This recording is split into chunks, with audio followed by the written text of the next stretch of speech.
result of many continuance of Congressman Schiff, he requested that the General Accounting Office look into and try to locate documents pertaining to what happened here in July 1947 as it related to a crash of some type of object. Congressman Schiff did not stipulate that these people were to find alien spacecraft or some type of UFO not of this earth. He only stipulated find the records that would answer once and for all what truly crashed here. The General Accounting Office was to later inform Jack Anderson, in which he reflected this in one of his articles in his column, that they too felt they were getting a runaround from, they named the Air Force. But I would suggest that every agency it was asked that had any information was in fact giving the General Accounting Office a runaround. In order not to expose documentation that the Air Force did have, they stipulated that all records that would provide any solution or answer to what happened here in Roswell was in fact destroyed. It was later ascertained that the documents that were in question that were destroyed were in fact destroyed without proper authorization.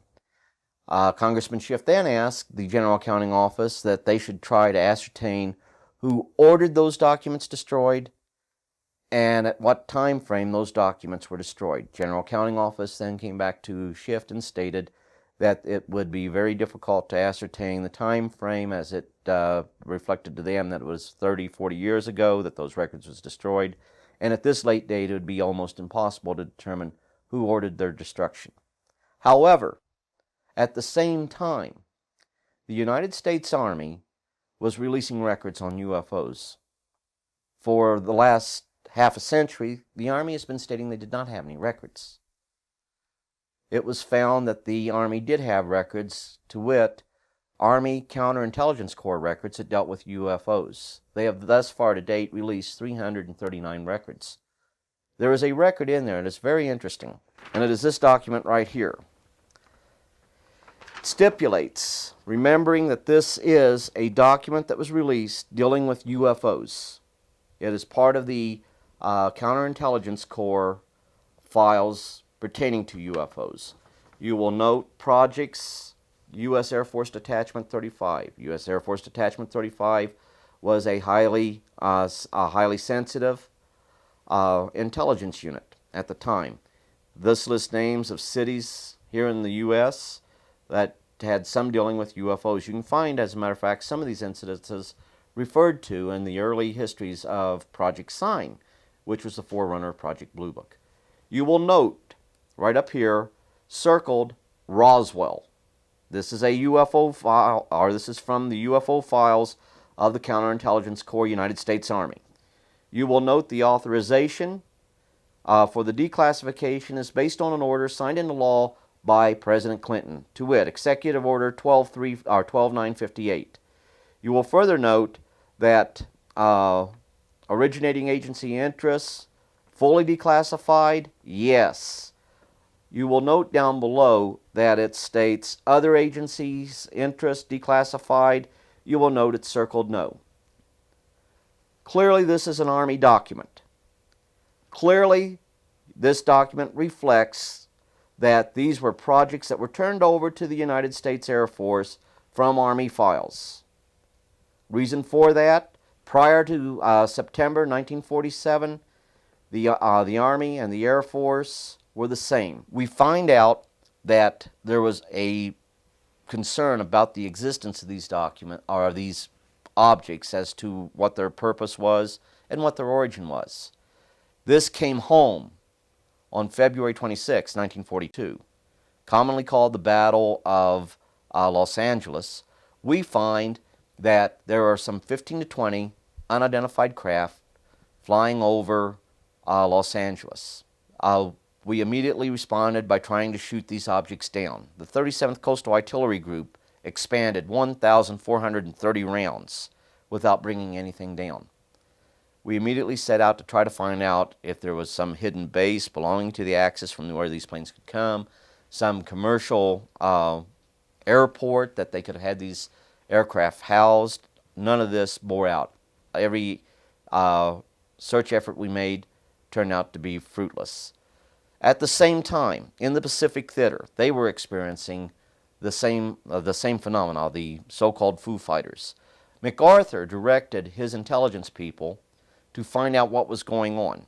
I have reason to believe that in 1943, MacArthur found out that, in fact, we had things not of this earth, that we had visitors from some other planet visiting our planet here that was actually observing that world event that we call the Second World War. One of the problems that he had was that should this be the case, and should they prove to be hostile, we knew very little about them, and we had very little means in which to defend ourselves. MacArthur organized what was called the Interplanetary Phenomena Research Unit. It would later be taken over by General Marshall, and it continued all the way through to present day. Names have been changed. Records still haven't surfaced. The Army tries to state that it was not an official organization effort to try to investigate UFOs, but it was organized by a general. It bore fruit. It came to conclusions that was not popular, i.e. interplanetary spacecraft. And they continued to do exactly what they do today, and that is to be part of a multi-intelligent operation in the recovery of objects of unknown origin, particularly those that are of non-earthly origin, and to assess that information, get raw field intelligence data, and process that data into some type of useful intelligence product to disseminate to the field to those people who have a need to know, and those people that are the, shall we say, the keepers of that information. I believe that there was something that was discovered in China in 1943. Exactly what that something is, I have no idea what that was. But one of his Air Force generals, Army Air Corps generals at the time, came back to MacArthur, told MacArthur what we have is something not of this earth. I would further suggest that by this time, even the Germans had uncovered evidence that we were being visited and had some type of physical evidence. MacArthur definitely had physical evidence. From the documentation I saw, I was not able to ascertain exactly what that physical evidence consisted of, but it was there. The one thing I find quite unique is that the Germans may have tried to back engineer it. We definitely probably tried to back engineer it. But we find that your technology has to be on par with the acquired technology in order to back engineer. We very quickly were able to ascertain within 3 to 4 years after the end of the war that our visitors were anywhere from 1 to 2 billion years ahead of us. In the 1950s, the United States Air Force had an elite unit to investigate UFOs outside of Blue Book, even though Blue Book thought that that unit was working with them, that they were not. This unit was initially organized as the 4602nd Air Intelligence Service Squadron. Among its peacetime missions was Operation Bluefly. Operation Bluefly was to recover objects of unknown origin that fell to Earth. It's very important that you remember objects that fell to Earth because we didn't have any spacecraft up there at this time. As a result of this, they had monitors right there at Wright-Patterson that when UFO reports came in, they were looked at very closely to see if there was any possible means of, or any possible necessity of sending out teams to recover any of this fallen debris. The Air Force states they never used them. I'm telling you they did. But the intent of Operation Bluefly, peacetime project, was to go out and recover objects of unknown origin that impacted with the Earth.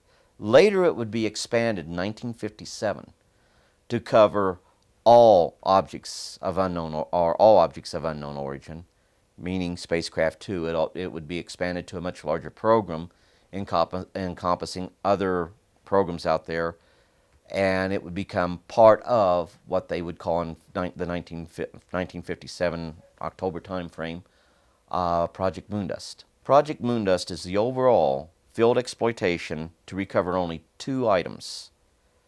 That is, objects of non-U.S. origin that survives re-entry into the Earth's atmosphere and impacts with the Earth. Naturally, we would be interested in those items from a technical uh, scientific intelligence basis to determine or try to ascertain the technical capabilities of any potential enemy or known enemy of the U.S. at that time that was launching space vehicles into space. The other area of interest was objects of unknown origin. Now we find that there were quite a few objects of unknown origin that did not correlate with any known space launches or impact times of any known space debris falling back to Earth. We also find out that there was never a report filed by our government that we had recovered these objects and then notified the country. We would immediately ascertain the point of origin that we had recovered them, which would be required by international law. And we never ever went ahead and had a political protest filed against us. In short, under Moondust, under Bluefly, we have recovered alien debris, not of this Earth.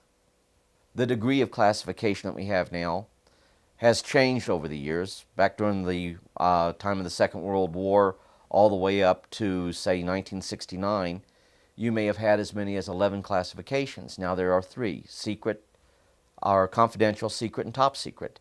However, if you have information that is highly sensitive, that requires the protection above and beyond the norm of what is provided for those classifications, that's what you have the special access programs for.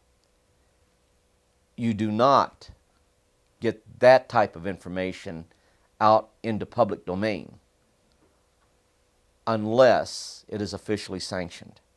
During the discussion of UFOs, the question ultimately is going to come up, can any government keep secrets, let alone the U.S. government? And the answer to that is unequivocally yes.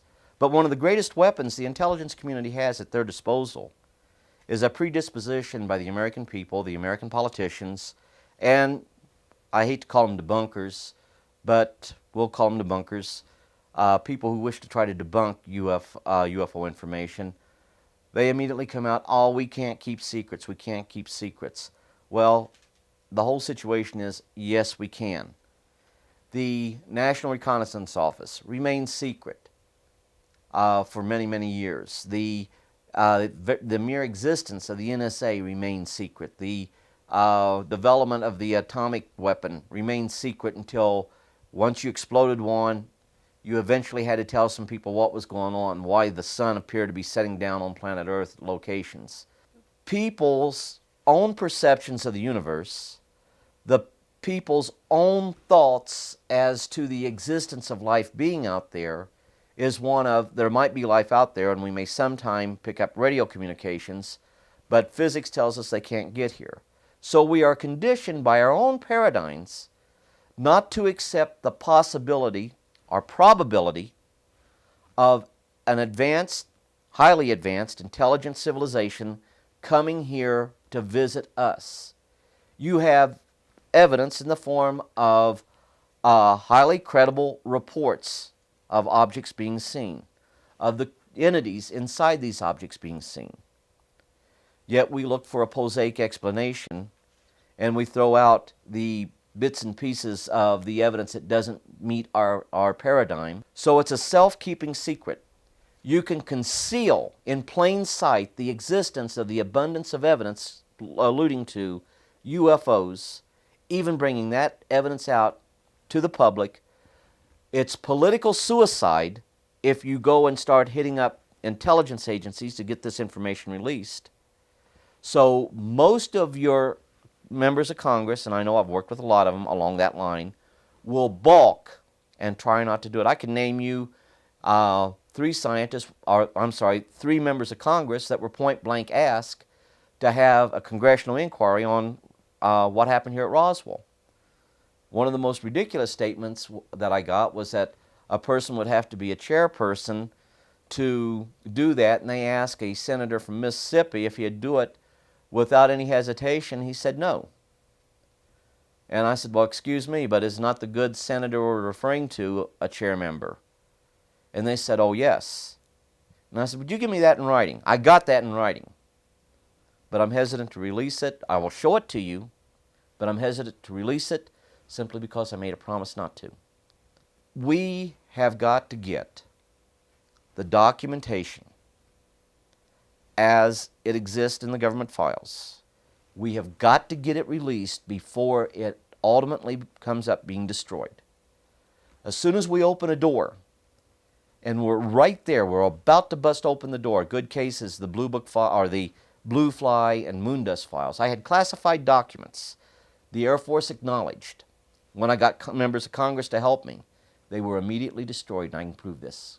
Somewhere along the line, they may see that material and realize there's some very highly sensitive information that would have damning effect upon the national security of the United States should it become compromised.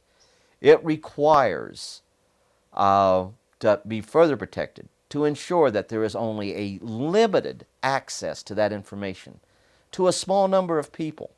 So small you can put them on a list of paper or on a piece of paper and list them by name. Thus you have the special access programs. The controls that were supposed to be put on the special access programs are not there.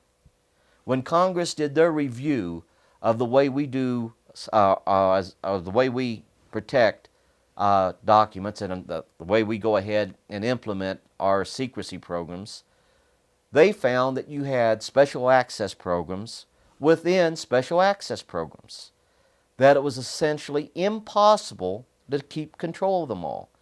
And I'm telling you right now, it is essentially impossible to keep control of them all. When it comes to UFOs, the same criteria applies. The problem we have right now is that event, i.e. the ultimate contact, where there is no longer a question about the reality of other beings in the universe coming here, that event has not taken place. Therefore, but a small nucleus within the intelligence community, numbering less than 100, and I'd suggest less than 50, control all that information. It is not subject to congressional review by the Information Security Oversight at all. There would be quite a few missions to describe, but simply put, yes, I was involved in those type of operations. A lot of people think that you're just in a unit waiting in the rafters, just waiting for the next UFO crash or landing where there's going to be debris. It doesn't work that way. You have a real life, you have a real job in the military. However, if you are in an area where an event takes place and you are one of these people that they can go ahead and call upon in your field of expertise, and I can't tell you what that field of expertise of mine would be because I really don't know. But if you're in that location, if you're in that vicinity, you would be one of them utilized. Now, in order to prepare me for this, very early on in my career, they sent me to NBC school at Fort McClellan, Alabama. It's a 3-week school. It's for unit NBC personnel. NBC meaning nuclear, biological, and chemical. And it would always be on the auspices. That's what I was involved in. Later on, it would change to be something even more so. But you would go ahead, use it just as though it was a nuclear accident. There are procedures already established, nuclear or biological or chemical accident, hazard material accident, and you would utilize it that way. If you could get in there and do the recoveries, if you could go in and extract the debris that are there quietly behind the scenes and no one knows, you'd do it. If you needed an officially sanctioned deception program to come into play, such as a bogus news release, you could do this also. You have an airplane accident. We have standard procedures on how we handle that. Those same procedures are utilized when you do a recovery or extraction of a crashed spacecraft or debris thereof. And I have to stress debris simply because these are highly advanced technical machines. There were not that many crashes. They're flawable because they are made by an intelligence that is as mortal as you and I. Us being mortal, we are subject to error. No, we're talking about a highly intelligent civilization. not a highly incompetent civilization. We take steps. They take steps.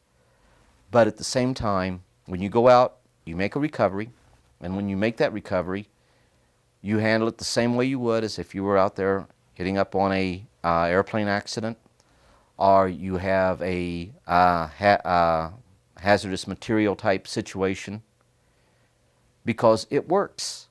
It's all set up. The only problem you have is that you have people out there that are very quickly going to realize that this is not something of this planet.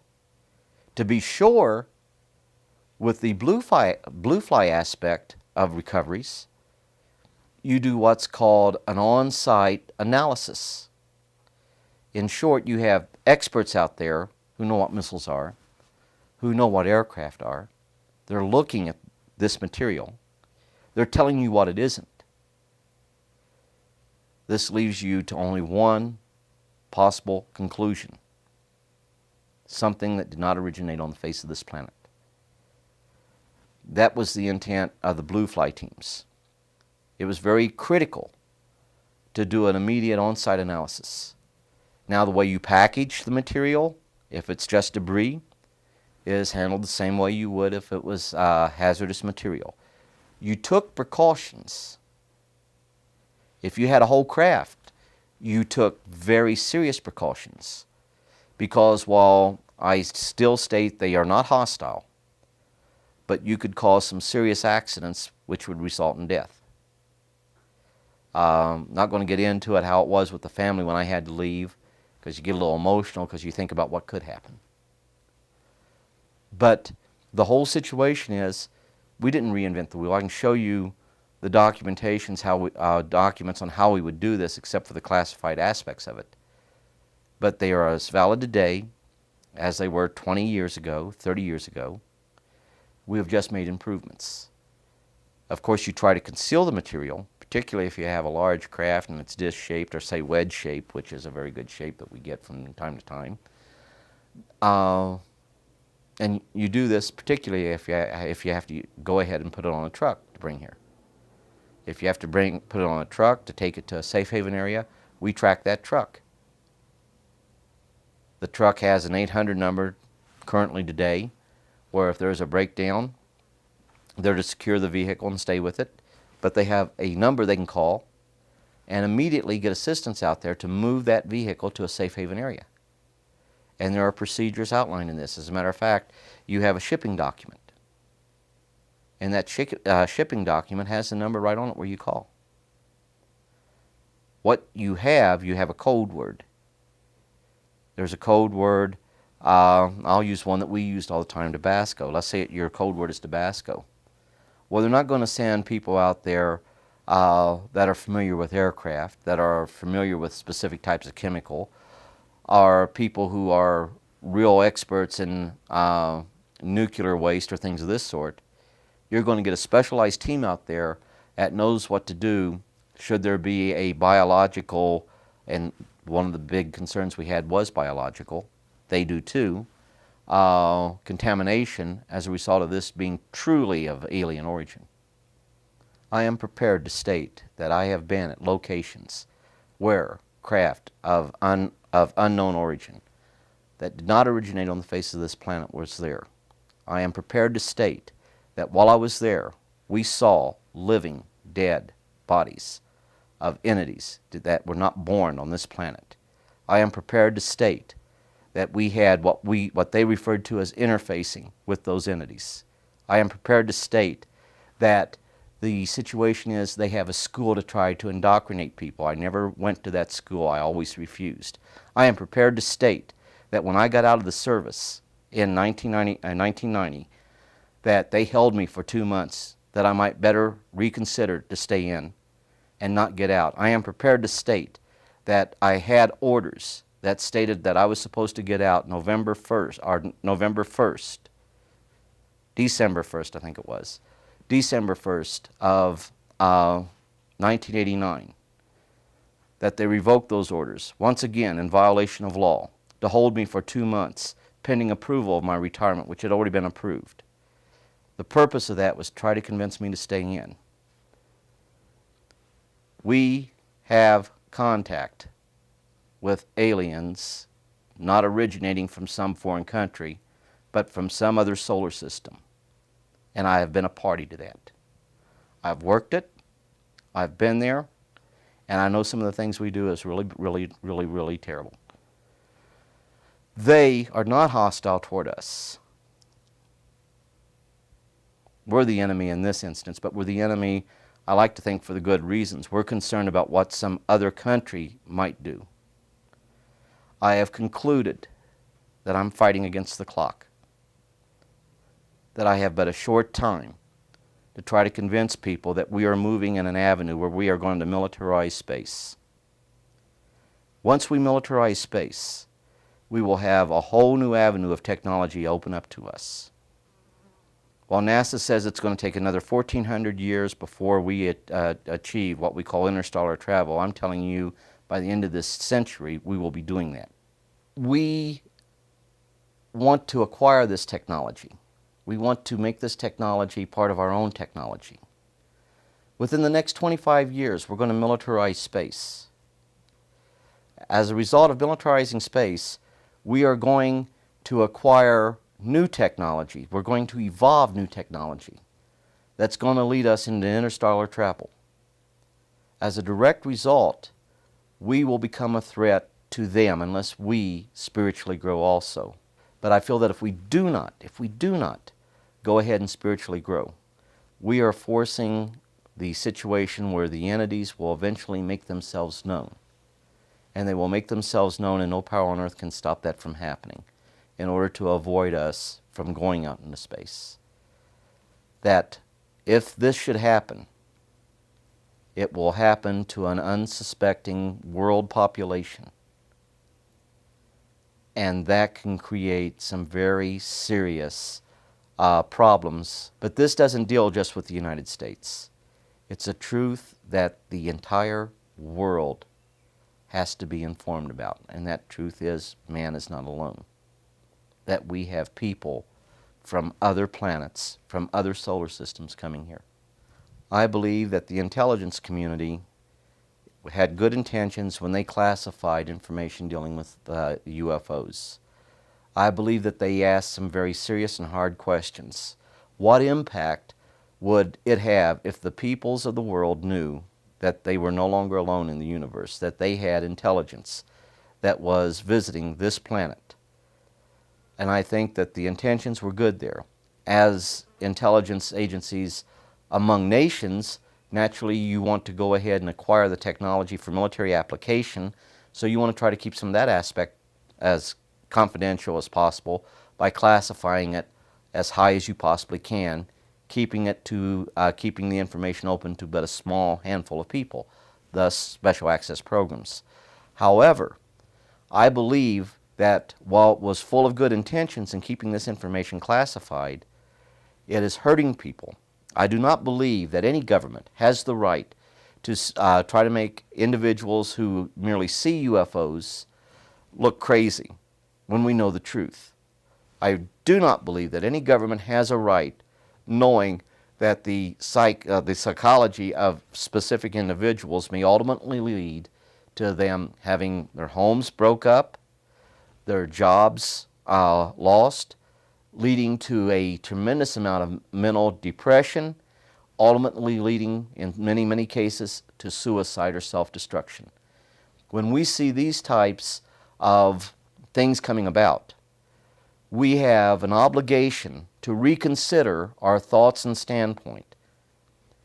Reconsidering those, I would suggest we need to break down the walls of secrecy, that we must be responsible in getting the truth out. We must be responsible in how we get that truth out. And we must be truthful. And it's not a scary story. You will learn that they have a perception of God. They can't tell you what religion's right. You find they have families. You find they have cultures. You find that they have likes and dislikes.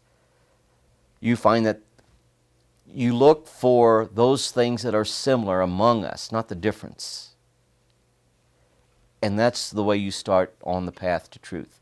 The problem that we have right now is that we look at them as something to talk about, something to be marvel at and be amazed at.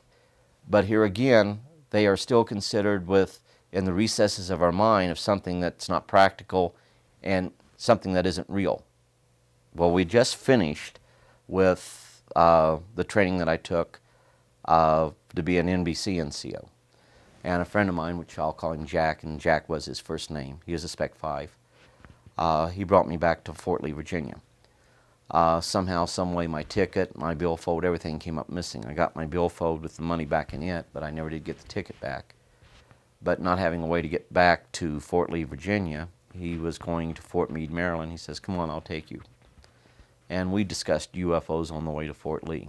Several weeks after I got back to Fort Lee, I got a call from Jack, or allegedly it being Jack, and I believe it to be Jack because he was a cheerful, happy-go-lucky person, and this person sounded the same way. However, when I got to Fort Meade, where he was supposed to be at, they said, "Well, he's going to be tied up. We'll talk to you later about his situation as soon as he gets free." He says, "By the way, have you ever been to the Pentagon?" Well, at that time, I'd never been to the Pentagon. So they said, "Well, it's really a unique place. Says, why don't we go ahead and give you the 25-cent tour?" So we went on over. We went in. I had a little badge that was given to me, no picture on it. But the guy that was with me, his had a picture, and he'd just tell the guards, he's authorized to come with me, and he'd always be the one to get me in. You had to show your military ID card from time to time, but we walked down the corridors. Finally, we got to a place that had an elevator. We went down. I don't know how far down we went. I can't tell you if there's one flight under the Pentagon, 2 or 50. But we went down. When we went down to, I don't know, several seconds in the elevator, we get out. When we get out, there's just like the white walls, and it's like an inverted D, like a flat bottom with a curved top. Now, there's 2 monorails there. I mean, they're rails, they look like big tubes, rather thick in the center, and 2 on the side, one on each side. I could probably draw you a better picture of it the way I'm describing it. But you had these little monorails, what I call them, cars that look like a bullet. I mean, for lack of a better term, you had where you could see 2 people in front, 2 people in back. We got on the one monorail and started to go, and it seemed like maybe 20 minutes, but I'm guessing at that because I don't know for sure. When we got out, he says, "Well, let me show you some interesting sights down this corridor here." So we're going down the corridor, and it looked like there was a door at the far end of that corridor. As we got closer and closer to that door, my guide turned to me and stated, "You know, things aren't always as they seem to be." He says, like, a lot of people don't know about these underground locations underneath the Pentagon. Few know that the Pentagon has underground monorails that connect up to other locations. And he says, it's just like, the walls here.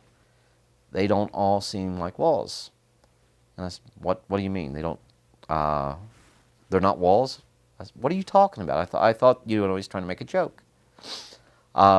At that time, he says, no. He says, like the wall behind you. I look, it looks like a wall to me. There's no seams, nothing I can see. Then he pushes me. I try to grab myself, and you don't just go through it. There's actually a door there that open. When you go through the door, there's like a field table there. And behind the field table, you had this little entity. The entity was a little bigger than the 3.5 foot tall entities that are a lot of times reported. But there were 2 men on either side of the table, slightly behind the creature.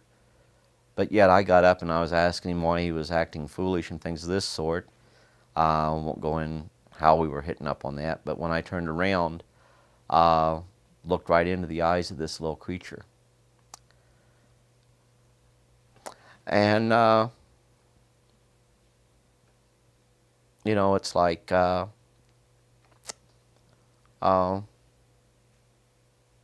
you're seeing it, but everything's being pulled from your mind. Pains you felt, you feel that, and it's like a buzzsaw going off on your head.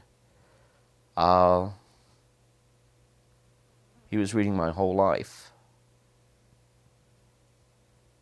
And I mean, it's hard to describe what you really felt there. Your life up to that point in seconds. And I mean, you were feeling everything. Went ahead. I remember going down and grabbing a hold of my head like this and falling to the floor. Next thing I remember, I wake up and I'm back in Jack's office. And when I'm back in Jack's office, they told me nothing happened, that I'd been there the whole day, but I knew better.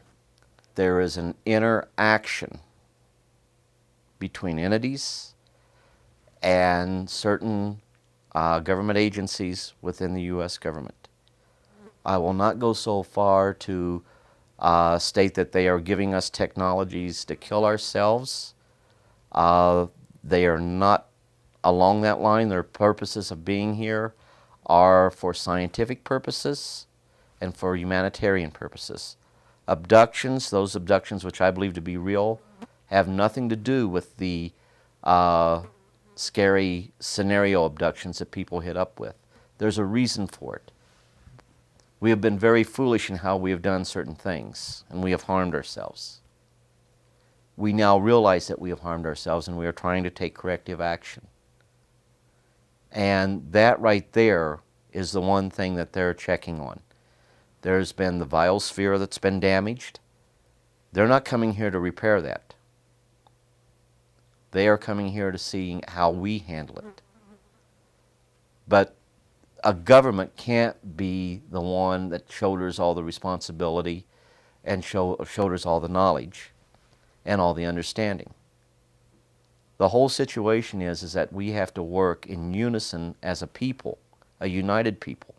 Let's go ahead and start preparing ourselves to where we ultimately will take that giant step to where we're going to be visiting other planets out there in other solar systems. And we have to, once again, I'll use the word, grow spiritually as a group of people. The people representing mankind on planet Earth. Yes, there is some type, and I don't know to what extent, but there is some type of dialogue that is taking place between our visitors of all species, because there's more than one, and the various governments of not just the U.S. government, but of the world's. Primarily the fully developed, or the, how do I put this, the more developed nations of the world. Because at present, spacefaring nations represent the greatest threat to them as a peaceable coexistence. So I went ahead, took the little snack lunch that I had with me, took it upstairs. We were looking down, we were seeing the briefing room. It had like a plexiglass that separated the balcony and what was going on downstairs, and you couldn't hear what was being said. But we started to notice that they were running the film, and the film showed various types of what we would call UFOs today, and showed various types of alien creatures, i.e. Your grays, some covered with a whole lot of hair, some that looked very much like us, some that looked like us with marked differences. We were not aware of the fact that there were people now up there with us. And they told us, what are you guys doing up here? And we told them, well, we're just sitting up here eating on our snacks because we didn't want to go to the dining, or we did not want to go to the snack bar. And they went ahead, said, you need to come with us, and you need to come with us now. So, they pushed us, grabbing us by the nape of the neck of the shirt, and pushed us down the stairs. Once they got down to the stairs, they pushed us on out the doors, pushed both of us into a van. The van was right there waiting, panel van, where they pushed us in and shut the door. And then they drove us off. We don't know where they took us to, but the location where we finally got out was a one-frame, military-style building. They took us in there, put us into this room. The room had, like the military cots there, had one table with a light there. And we were sitting back trying to figure out, well, why are they doing this? Why is this going on? So on the 5th night, I got out.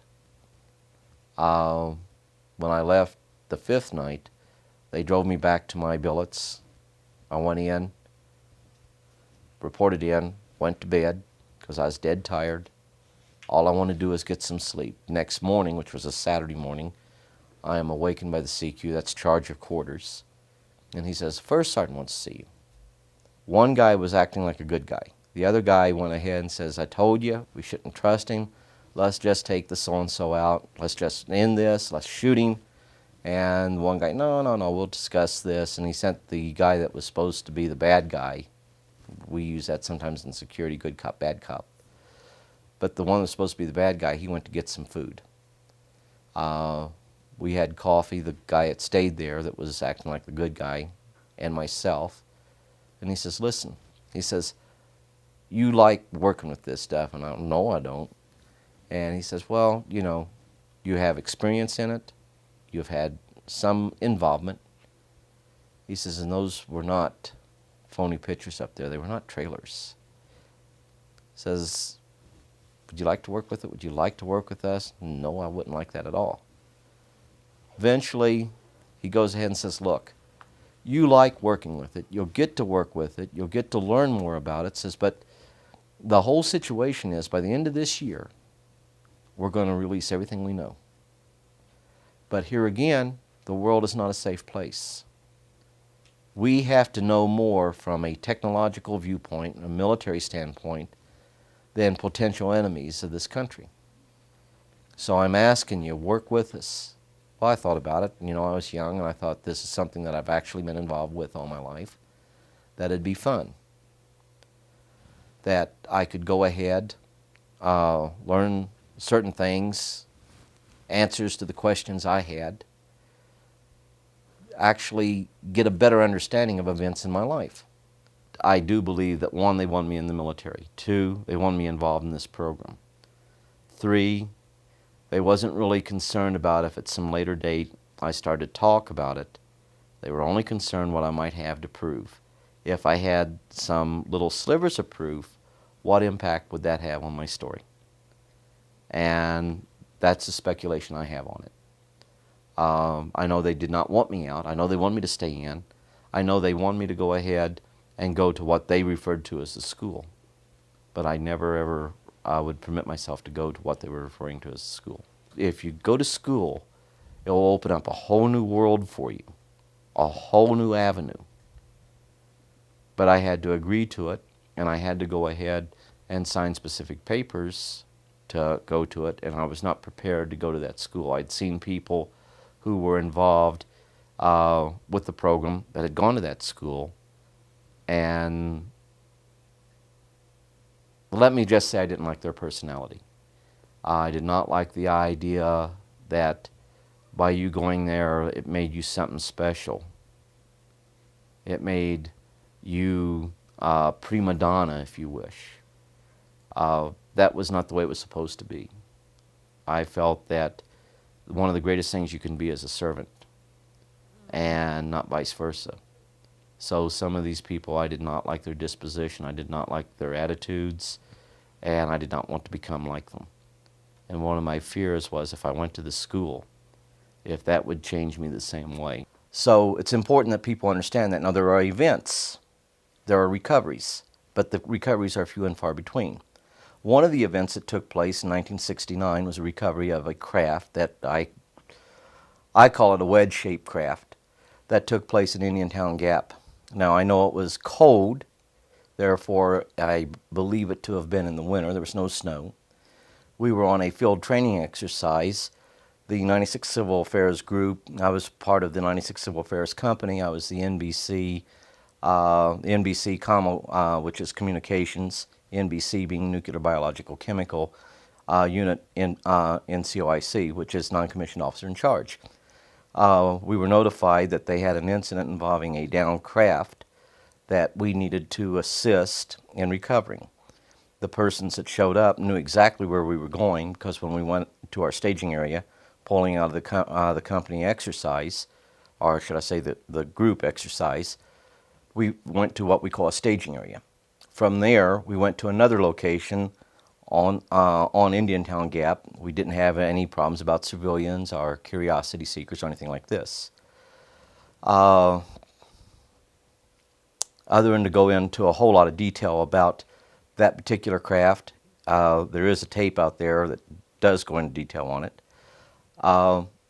The situation is we did the recovery. As far as being fully involved in the recovery outside of going up and getting surface readings, realizing that what I was seeing was not of human origin, I was limited in my involvement. When we got there, there was already teams set up, floodlights were already set up around the object. I was asked to get closer and closer to the object to take readings with the APD-27. As I did this, I realized what I was seeing was not of a earthly origin. I'm hesitant to go into it too much because I don't want to get emotional about it. Bentwaters is another very interesting case. With Bentwaters, we went there to digest some of the information as far as the physical evidence there. There were photographs, there was film footage, there was evidence of high background radiation, or a higher than normal background radiation, not all that high, but above normal. We found that there was some abnormalities in the area of which we referred to the impact point. We also noticed that the trees had been leveled off at the top. When we got there, it was December 28th was the day that we arrived there. We gathered up the materials. We took these materials back to Lindsay Air Force Base. All the, for lack of a better term, all the hard evidence that we could get, all the documentation that was there. There was even some photographs, which I don't think has been alluded to, as far as sightings that was picked up on radar. Both the British government and the U.S. government were aware of these sightings. The hard evidence that we had was taken back to Lindsay Air Force Base. There it was digested to where there was some type of information that could be put out to brief SHAPE headquarters. And I don't know who in SHAPE headquarters was briefed, but I do know that we did have to do that. The information was then put with a special carrier, and we were told it's being sent back to Washington, meaning Washington, D.C.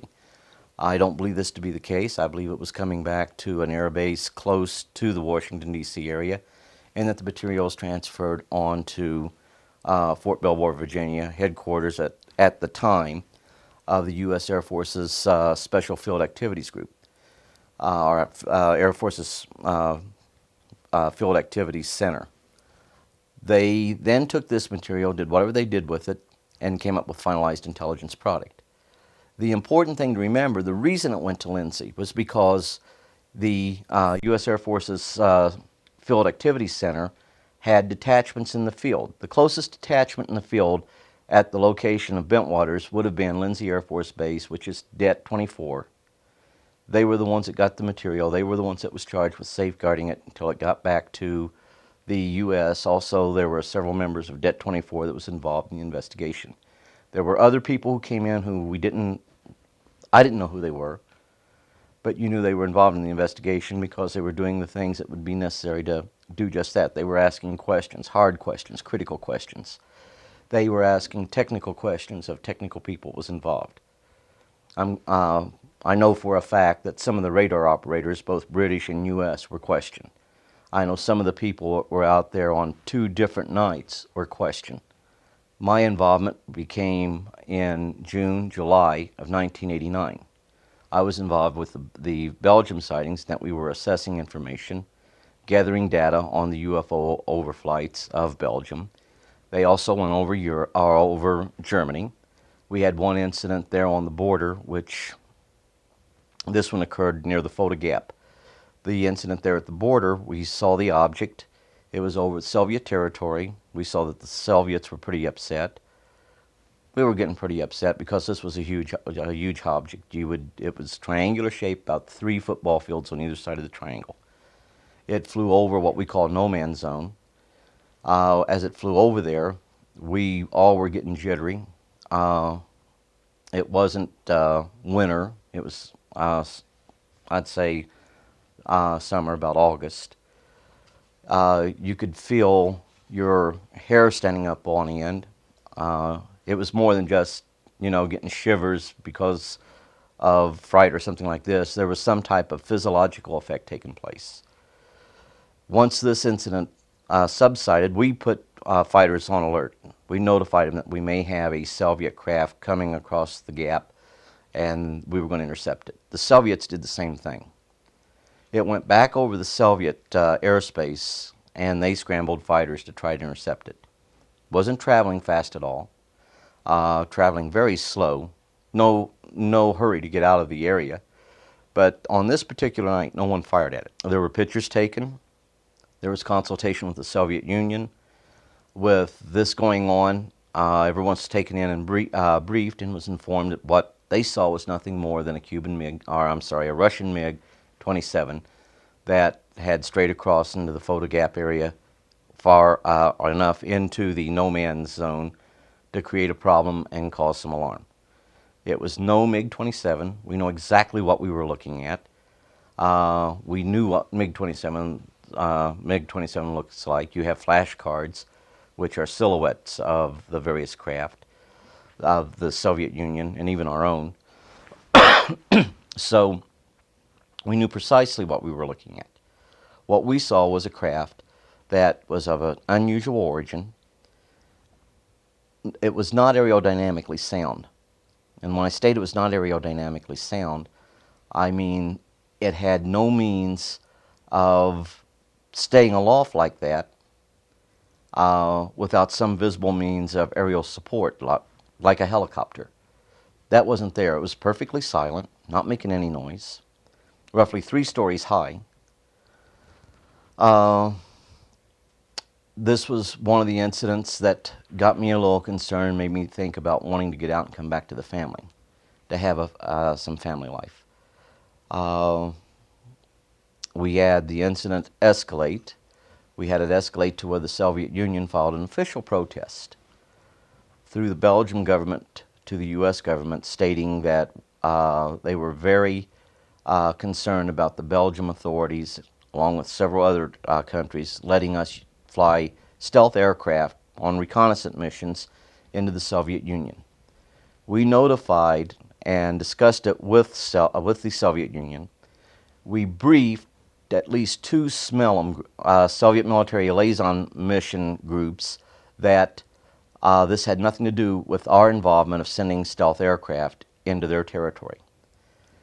The Soviet Union was alarmed about what was going on. They even alluded to it being our craft. They were reassured that it wasn't. We reassured the Belgian authorities that it wasn't. The Belgian authorities had their own UFO sightings. We have seen this on TV. What you don't know about those sightings is that there was a tremendous, I don't want to call it a cover-up. There was a movement to keep specific information about those sightings under wraps. There was some intentions to go ahead and alter the film footage of the radar screens to the point of where it showed that the UFO went underground, which it did not. I think it was supposed to have gone 600 feet into the earth. That did not happen. It was visible. People saw it. The pilots saw it. The pilots' aircraft locked onto it.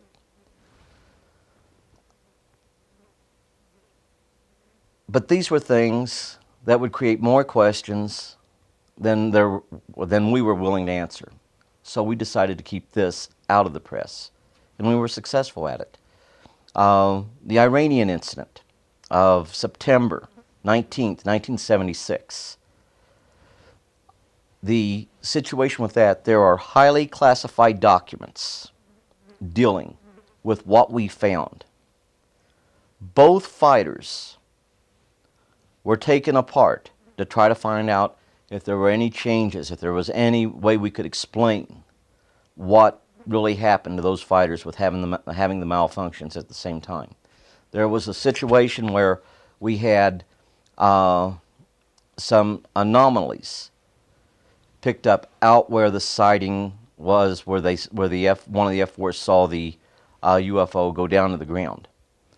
We recorded those anomalies with audio devices. We took film footage of the area, and there were some strange things that showed up on that film footage. What all took place there at the landing area, I am not privy of. I don't have all the information. It wasn't something I had to be involved in. But I can tell you this much. Whatever took place there had people out there for 2 to 3 weeks. In 1986, I believe it was, fired at a UFO on 2 occasions. The UFO took off like nothing happened. In 1980, I believe it was, you had the incident where you had, no, this was in 86. In 86, you had the incident where you had 20 or more UFOs flying around Brazilian aircraft, flying rings around them. These documents are important. They're documented events by government documentation. That right there was a round figure, but it's based on a briefing we got. And this briefing came as a part, this was in 1969, when we were hitting up on information dealing with the recovery of the B-52 there. We were informed that there had only been a couple dozen, tops. That there were several in the 40s, in the early 50s. And once again, to make it perfectly clear about those events that took place there, and I mean, it sounds crazy, but their guidance system, our radar wreaked havoc on, and they had to make adjustments to their guidance systems for that.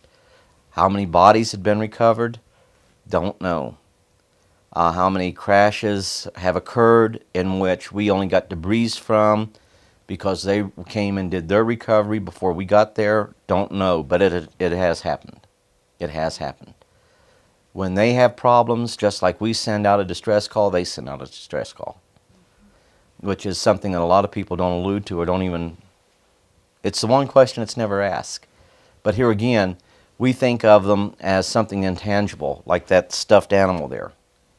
But they're living, breathing creatures, as mortal as you and I.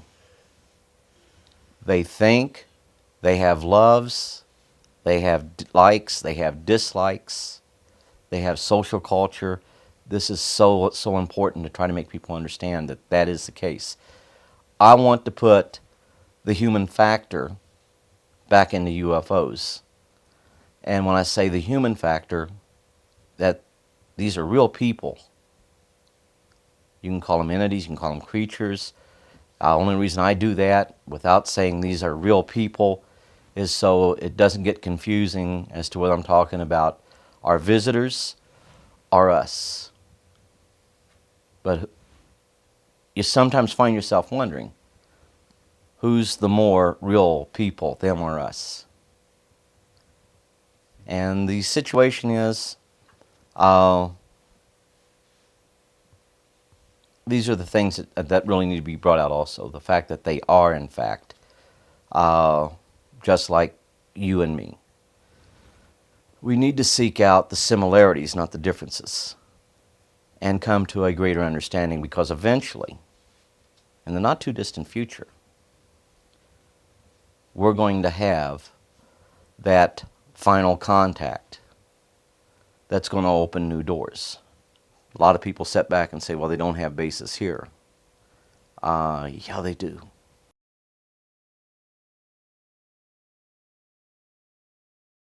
We were involved in a major engagement in 1970 in one of their bases at a place called Dui Ba Dien in Vietnam, Tay Ninh province, approximately 7 miles from the Cambodian border. If you want to know more about that, I did an audio tape on that, and I'll make you a copy of the audio tape. I will apologize for actually trying to hold back from some of the stories, simply because if I start talking about some of the stories, you start reliving them, and You don't understand. I mean, you really don't understand. Well, our mortuary had the contract for all military services out at the Roswell Army Airfield. And this gentleman called and said he was a mortuary officer at the base. He needed some information. And I said, what do you need? And he said, how many hermetically sealed infant caskets do you have, 3.5 to 4 foot in stock? And I said, we don't have any. How long would it take you to get them? And I said, well, I can call Amarillo by 3:30 this afternoon and have them in here in the morning. I said, what's going on? He said, that's not important. I said, well, it is important also, but anyway. Then I hung up. And then he called back later and he said, I need more information. And you want to know what embalming chemicals that would alter the tissue, the stomach contents, and what is our preparation for taking care of bodies that are laying out in the elements for several days. And I said, you're the mortuary officer and you're asking me because I do it your way, you know. I was trying to find out who I was talking to. But there again, I was very stupid and I hung up again. And so, but anyway, later on in the day, I got an emergency. We had the only ambulance business in Roswell at that time. And this airman was riding an old Indian motorcycle and hit the back end of a farmer's trailer out here going into the gin. And so when I arrived at the base where I usually back up to this ramp and unload the patients, there was 3 Field Army Air Force ambulance backed up against the ramp. And so I had to swing around. But anyway, we were walking up the ramp and I saw a lot of debris. And so when I got in and checked him in, got all the vouchers and everything signed, I said, this captain there, and I said, sir, it looked like we had a crash. I need to get ready for it. And who in the hell are you and what are you doing here? And I said, well, I had an emergency and we have the contract for all military services. It looks like you had a crash. He just said, stay right here, don't move. And so I stayed there, and pretty soon he came back with 2 military police and said, get this guy off of the base, he's not supposed to be here. Whenever this happened, whatever had happened, all the doctors and nurses that were stationed here in that area and everything were given, that were stationed here permanently, were given orders not to report. Because my understanding and everything later on that came that the reason for that being that these were all specialists and they were all sent in from Wright-Patterson. And so anyway, what he wanted to know from me, I had seen evidently I was involved in things that I shouldn't have been involved in. What he really wanted to know later on, see, I knew this nurse, and this nurse, she didn't get orders not to report either because she was going to join the St. Mary's Order, and our hospital was the St. Mary's. And she would come up like on the weekends and not go back until, till her weekend started again, and she'd go in. When she went in to sign in for her next tour of duty, that's when they were in this supply room, and there were 2 pathologists. I understood they were from Wright-Patterson. They were not doing an autopsy. They were examining what was brought in from the Roswell crash, what we call the Roswell crash. And the reason that she started out the door, and then they said, Lieutenant, we still have to have some help. And this is what you're going to do. And they wanted her. And so they'd take a forceps and turn a hand. She'd say 4 fragile fingers, so many centimeters, and all this kind of stuff. And she said she wasn't in there over 20 or 30 minutes at the most. And all their eyes, and it started burning in their skin. They were feeling it was getting real warm and real hot. So that's when they just immediately, they had no idea what they had. The 2 pathologists said there wasn't anything in the anatomy books, there wasn't anything in what our medical schools, they had never seen anything like this. And that's immediately after that they were put in these pouches, put in a hermetically sealed container and flown directly to Wright-Patterson. And she actually described for you what they looked like. Yeah, when the MPs were taking me out down the hall, that's when she came out of this supply room with this towel over her face, and that's when she screamed, Glenn, get out of here as fast as you can. Then I met her I kept calling, and I met her the next morning at the officers club in a conference room, and that's when she gave me a little diagram of what they were going on, what they look like. And it looks like what you see today, most of the little diagrams, the 4 fragile fingers and the long arm, real short joint, the large eyes. She said the heads were almost completely demolished, but they could see. They only had 2 orifices. They didn't have earlobes. They had 2 ear canals. The mouth was only about 1 inch. And that's the way she described it to me. And I was with her till about 11:30 that day, and then at 3:30 that afternoon, her supervisor called and said, your friend just been transferred out. And I had her serial number and everything else, but I never have found her to this day. I've never made contact with her. So I think the best thing they did, she was going to join a convent, and I'd imagine they discharged her and let her go. It's a good place to keep somebody quiet. And he came up to me and he was punching me on the shoulder, just lightly. I mean, he wasn't rough or anything. And he just said, look, mister, you don't go in and start any rumors in Roswell. Nothing happened out here. And he said, if you do, it'd be real serious problems. And so I just, being as my character was at that time, I said, I'm a civilian, you can go to hell. And that's where he said, you may be the one going to hell. And then that's when he really told me, he said, somebody will be picking your bones out of the sand if you do that. So it didn't look like a plane crash. It didn't look like aluminum or you burn aluminum, because I've seen a lot of that in stainless steel. But what it looked like, of course, it didn't have any in those days. What it looked like more, it was a real light gray, almost to white. And some of it was a real dark gray, but it looked more like what fiberglass might look like today. And it wasn't dent or anything, and there wasn't any dents, but what it was is in pieces looked like it had been twisted and shredded and all this kind of stuff. But I didn't see any real sharp dents. Of course, I didn't stand there and look at it either, It's just what I noticed on the way going out.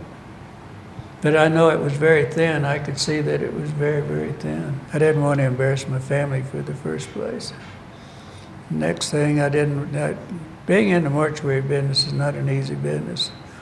And I didn't want to embarrass the funeral home. I didn't want to embarrass, my father was an old contractor, and I didn't want to embarrass him, because if I'd have come out who was an alien, and all this back in those days, hell, they would have laughed me out of town. My folks knew. I thought it would be very embarrassing. And I didn't want it. Mainly, I idolized my father, and I didn't want to embarrass him, because he and I was very, very close. And I was told, one of those sergeants out there said, well, let him go. Hell, nobody's going to believe him anyway. Nobody's going to believe this anyway. So, but that didn't have anything to do with it. It was my family that I wanted to protect. At that point, I was commissioned second lieutenant in the regular Army. We were living in the same house outside of Langley Field, which at that time had a large facility of NACA, which was the predecessor of NASA, the National Advisory Committee of Aeronautics. I was used to hearing airplanes fly over the house all the time, but this one night, it was probably around 7:30 or 8 o'clock, I heard this swishing noise come by the house. And it was fast, but it was so totally unique and strange that it made an impression on me. I had no idea what it was until I began hearing about some of the Foo Fighters in Germany that had come out that were jet propelled, and I could draw a correlation between the two very easily. After the war was over, we began bringing a lot of things back from overseas. I remember they brought a German U-boat to Fort Monroe, to the piers at Fort Monroe. And during the same period of time, NACA had an open house one weekend. And I headed over to NACA to one of the wind tunnels because I'm interested in aircraft and all. And in the wind tunnel was what I described as a flying saucer. There was no doubt about the form of the craft that was there. 25, 35 feet in diameter, probably 4 or 5 feet in depth and thickness, but then it just tapered down on the ends. But I got as close to it as maybe 10 feet, and it was on a pedestal. It was propped up. And I thought, that is a strange craft. And this was before the UFO interest began developing. But this had been brought back from Germany, and it was in the wind tunnel. My curiosity was, how is this maneuvered? One section of the slant had a plexiglass canopy over it. And from what I was told, whoever was the pilot would lie down prone and fly this craft from a prone position, and the plastic was over the edge of the flying saucer. And I could say, average pilot could get in. As to how it was propelled, I don't know. I don't remember seeing exhaust. There were no propellers. It wasn't one of those lighter than aircraft by any means. There was no visible means of propulsion. So I always took a camera with me whenever I went up. And this one particular afternoon, I'd been up probably a half an hour, and I monitored the airport and the tower to make sure that I was not getting in anybody's way. I usually flew at around 2,000 feet because it's legal minimums over populated areas. And I happened to catch his transmission from the tower. And I don't know who he was talking to. It didn't talk to me particularly, but I monitored it. And so there was a disc-shaped object coming in from the west. And I thought, well, this is a pretty good opportunity. I'll take a look and see if I could see it.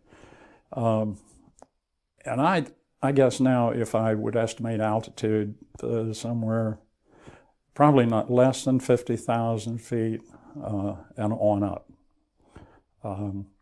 So I called the tower after they were making people alert of what was coming over the area. And the tower said, what do you want to do? And I said, if you don't mind, would you release me from 2,000, let me go to 12, which was my maximum altitude without oxygen. And they said, well, go right ahead. And it took me several minutes to climb from 2 to 12. And I got up, and about that time, this silver ball was passing over. And I took a number of shots on 35 millimeter film as it was going over. And next thing I knew, it was gone. And after I got down, I asked what happened, and they said, well, they had alerted the fighters at Langley to go up and take a look at what it was, and by the time they could get scrambled and get in the air and get to that altitude, it's gone.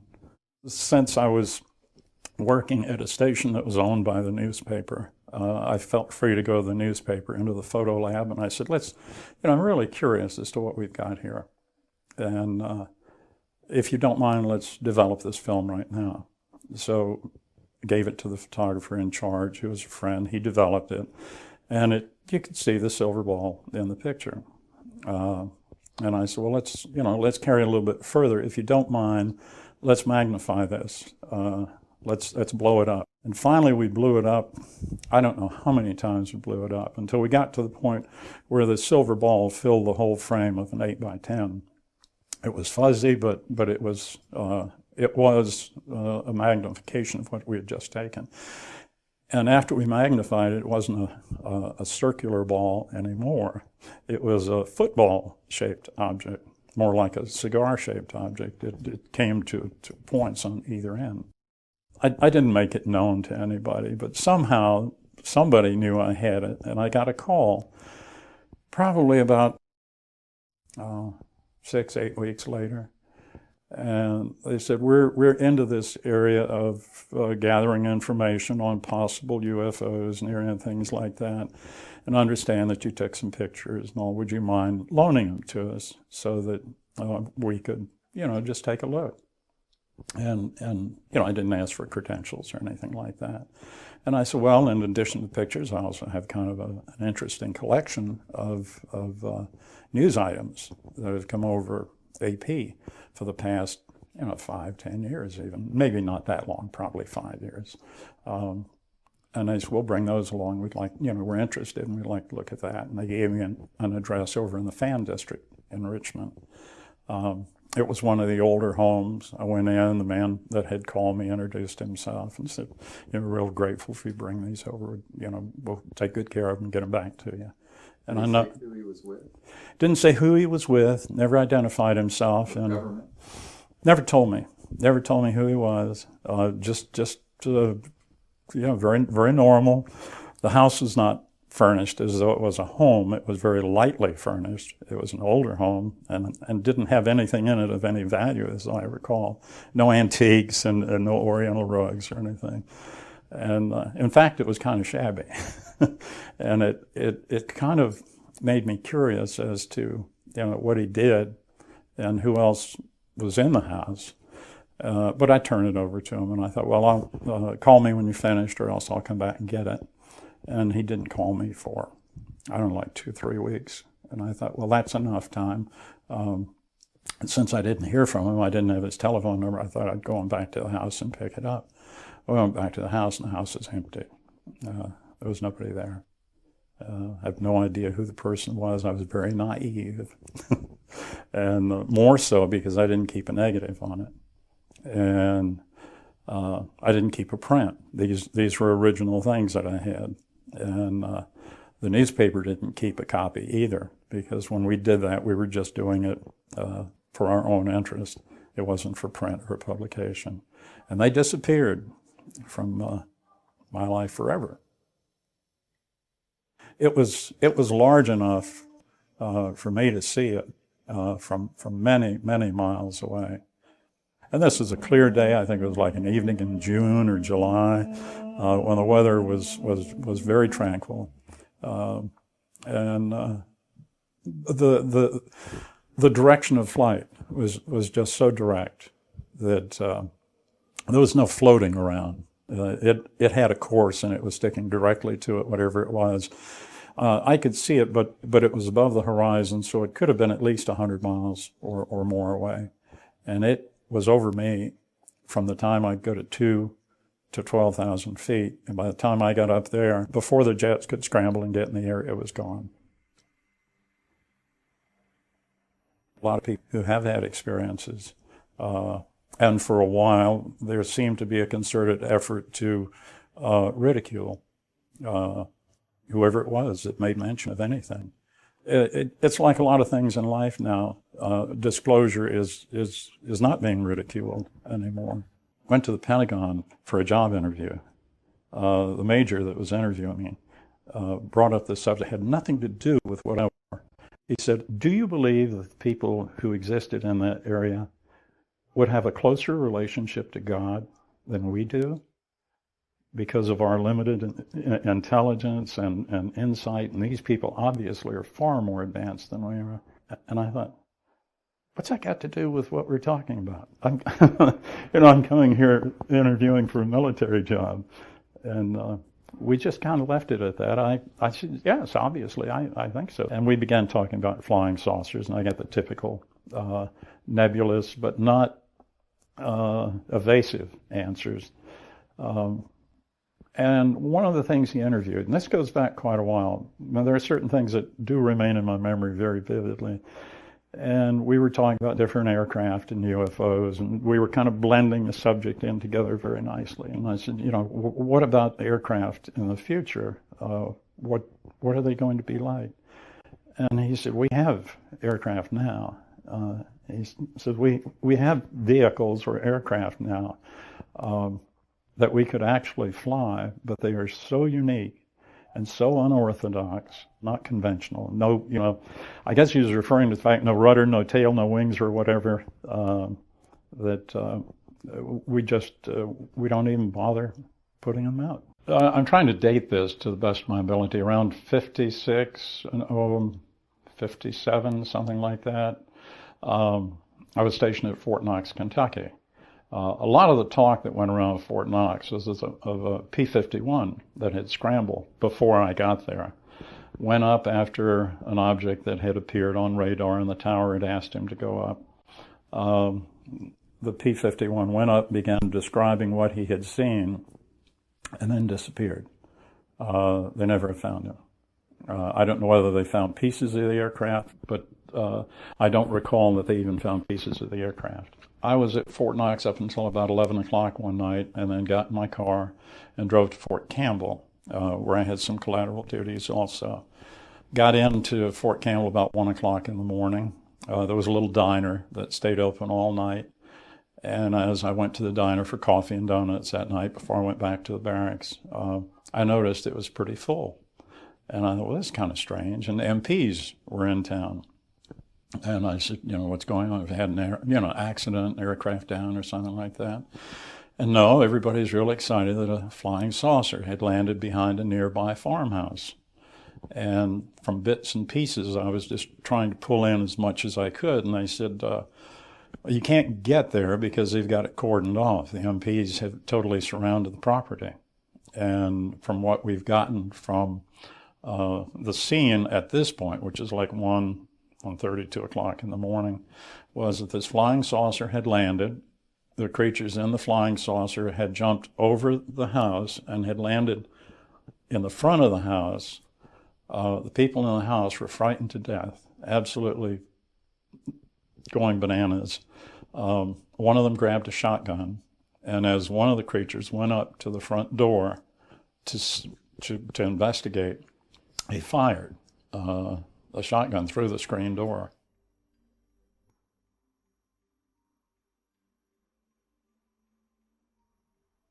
The people, or the creatures from the flying saucer, decided this was not a very good place to be.